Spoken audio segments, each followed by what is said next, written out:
On a prévu tout à fait de partager nos ressentis, notre voyage sur Facebook à travers la page, des photos, des vidéos qu'on postera le jour même ou le jour d'après. Et à la fin de ce voyage, on compile tout, on fait une exposition avec d'un côté ce qu'on rapporte de notre voyage et de l'autre l'hommage à la carrière militaire de notre grand-père, avec des médailles, ses costumes, des photos d'époque, des diplômes, ce genre de choses. Pourquoi un hommage à votre grand-père? Car c'est quelqu'un qui, Hugo et moi, nous a beaucoup inspirés pendant notre enfance. Entre autres, il nous racontait, je me souviens de plusieurs anecdotes, il nous racontait comment ça se passait en Algérie, parce qu'il a fait la guerre d'Algérie. Il nous racontait aussi voilà, toute sa carrière militaire, il nous en a parlé souvent, très souvent. Et ça nous a beaucoup inspirés pour ce voyage. Mais alors pourquoi quand on a 22 ans ou 18 ans, on a ce devoir de mémoire?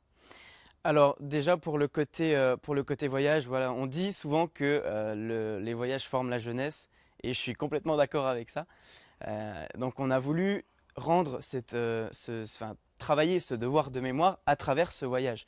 On voulait compiler ces deux choses-là et se dire que ça pouvait matcher et effectivement c'est un mélange qui fonctionne bien. Mais pourquoi Pour le le coup. devoir de mémoire? Pourquoi le devoir de mémoire? Parce que c'est quelque chose qui personnellement m'est cher.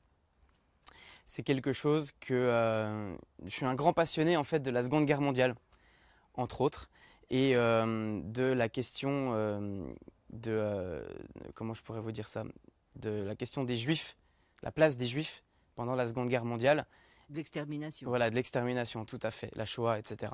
Et c'est une question que j'avais envie de me poser, que j'avais envie de travailler et de voir comment ça s'est passé. Parce qu'on a beau regarder des reportages, on a beau voir des photos, des vidéos ou lire des livres, mais ça ne remplace pas l'expérience qu'on peut avoir sur place. Et l'idée du voyage, voilà, on a déduit qu'on devait y aller. Donc c'est tout sauf un voyage d'agrément. C'est tout sauf un voyage d'agrément. Tout à fait, exactement. Alors est-ce que vous avez des origines juives pour être sensibilisé à cette question? Non, dans la famille, on n'a pas spécialement d'origine juive, mais c'est un drame, c'est une tragédie qui m'a beaucoup touché. Je suis quelqu'un de très sensible qui m'intéresse pas mal à ce genre de sujet assez tragique. Et c'est vrai que cette question me travaille beaucoup. Je m'interroge beaucoup, j'ai beaucoup de questions à ce sujet.